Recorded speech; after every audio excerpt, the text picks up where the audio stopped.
shut the f up.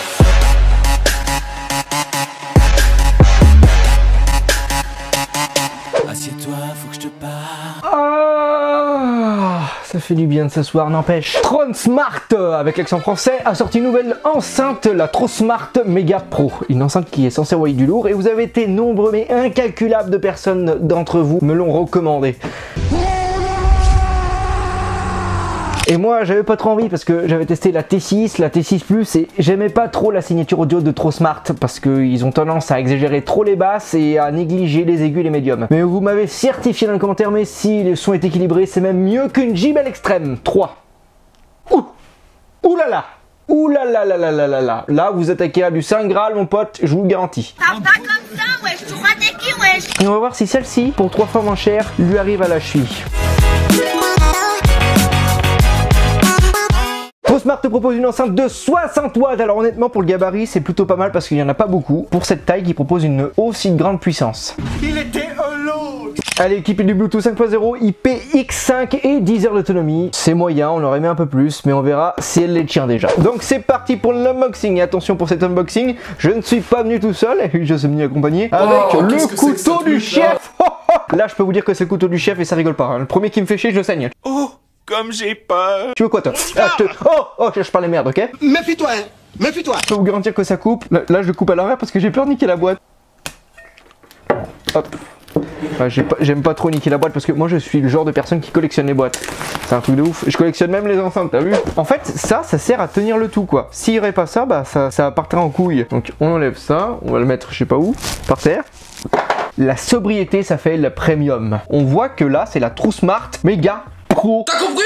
Pro, pourquoi? Parce que on a un emballage premium. Regardez-moi ça. Écoutez cet ASMR. Oh putain.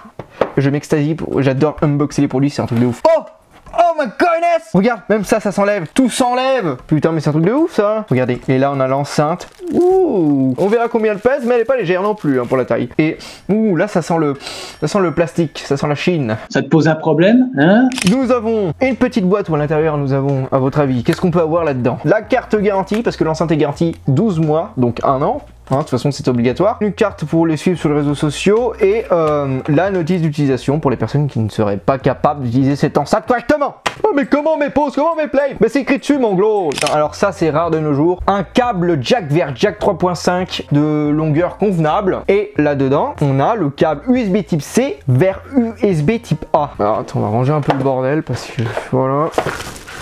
Je sais pas où y mettre, mais je sais pas où y mettre. Ça me fait chier, pourquoi faire des boîtes? Hein, merde. Et franchement, dans le paquet, quand j'ai commandé l'enceinte, je m'attendais à avoir un truc vraiment cheap. Parce que c'est trop smart quoi. Mais là, franchement, mais on a une qualité premium de fou. Pour une enceinte de 60 watts qui fait à peu près, je crois qu'elle, j'ai eu pour 70 €. Elle doit valoir un peu plus, mais moi je l'ai eu en réduction. Parce que tu vois, je fais les bons plans, je vais sur DA Labs et là je vois, oh putain, 70 €, une TronSmart Mega Pro. Non, franchement.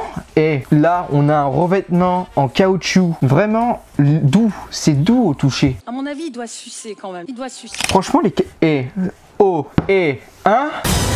l'enceinte, elle a l'air robuste. Hein. Je la balancerai pas pour le voir parce que je pense qu'elle va pas résister au choc. Qu'est-ce que nous avons là? Nous avons une grille d'haut-parleur métal.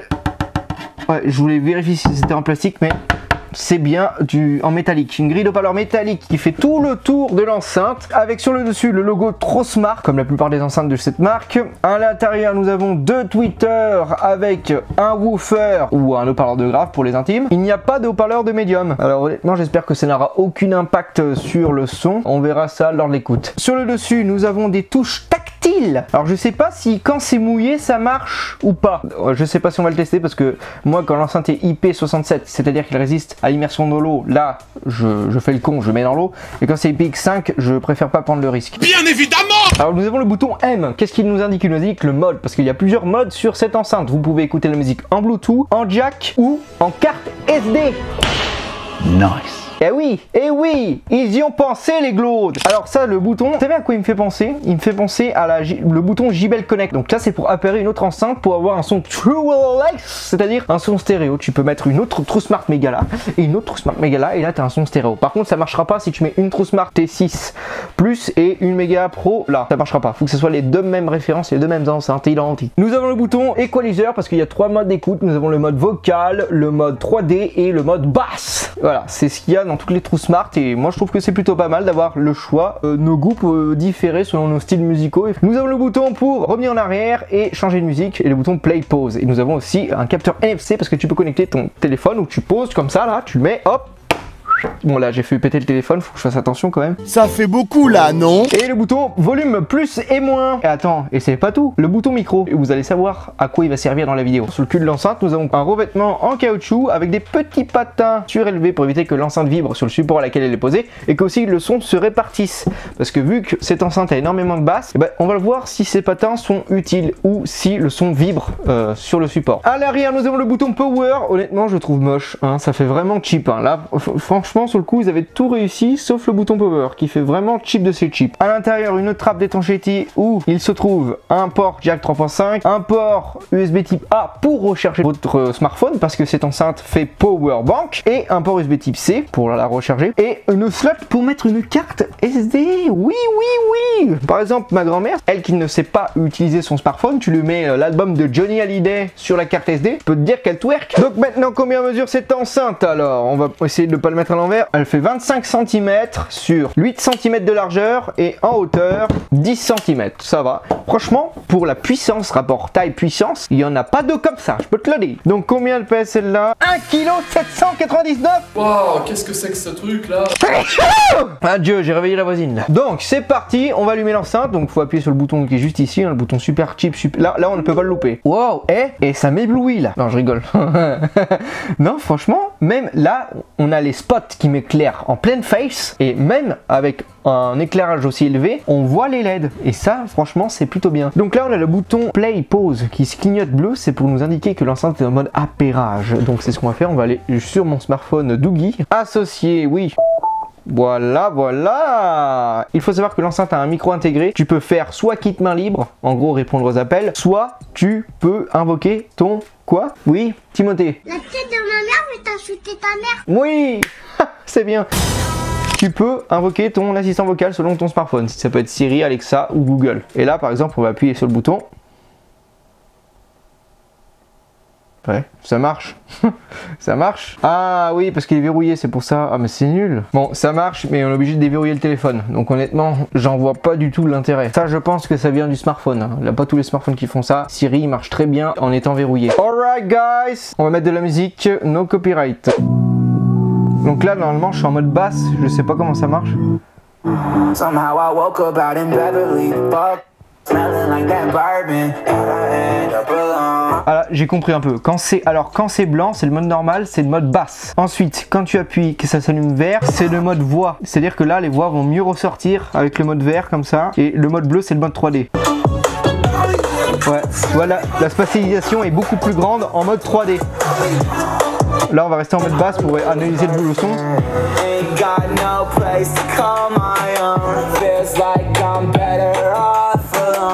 Là, je suis en mode basse.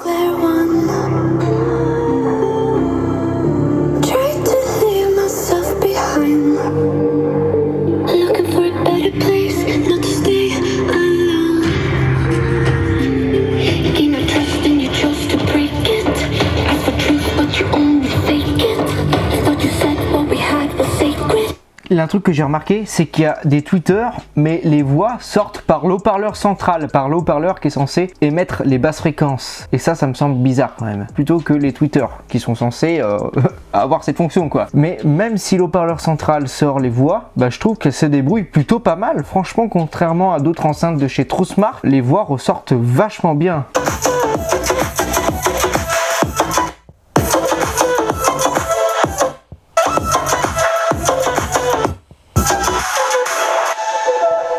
Non mais franchement, je m'attendais pas à ça. La 3 modes sonores, nous avons le mode basse et le mode normal, c'est-à-dire qu'il n'y a aucune couleur. Et là honnêtement j'adore ce mode basse parce que même si c'est un mode basse, les voix sont toujours présentes, les aigus sont clairs, pas aussi clairs qu'une JBL Extreme 3, non quand même, hein, faut pas exagérer. Voici un petit comparatif.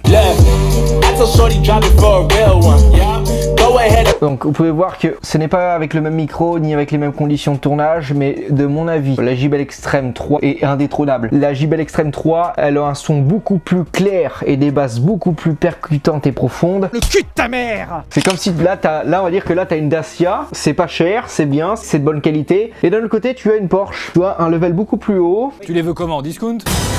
Même si JBL, on est d'accord, entre moi et toi, moi à vous, on paye quand même un petit peu la marque. On paye un peu moins la marque que Bose, parce que Bose, là... Raconte pas ta vie, fils de... Après, on a le mode voix. Alors honnêtement, je trouve que ce mode, je l'aime pas. Et je trouve à chier. À 100% du volume, on a un son qui est désagréable à l'oreille. Vous voyez quand il y a trop d'aigus, quand il y a trop de ultrasons. Tu vois, mes oreilles, elles sifflent. Là, elles étaient pas bien, là. Après, tu as le mode 3D que j'ai bien aimé, parce que oui, les voix ressortent bien, mais on a un spectre beaucoup plus large. Si tu mets ton enceinte un peu plus loin, je pense que tu pourras profiter un peu plus du son. Et ça pourrait être super bien si vous regardez des films. Et d'ailleurs, c'est ce qu'on va tester. Si on reparcourt en fait ton historique de bagnole, t'as commencé par une française, c'est ça, une Citroën C2. Oui, c'est ça. Après le. Ah, devait y aller parce que. Tu vois, même si les voix ressortent bien sur le mode voix, bah j'aime pas. Je préfère le mode 3D là.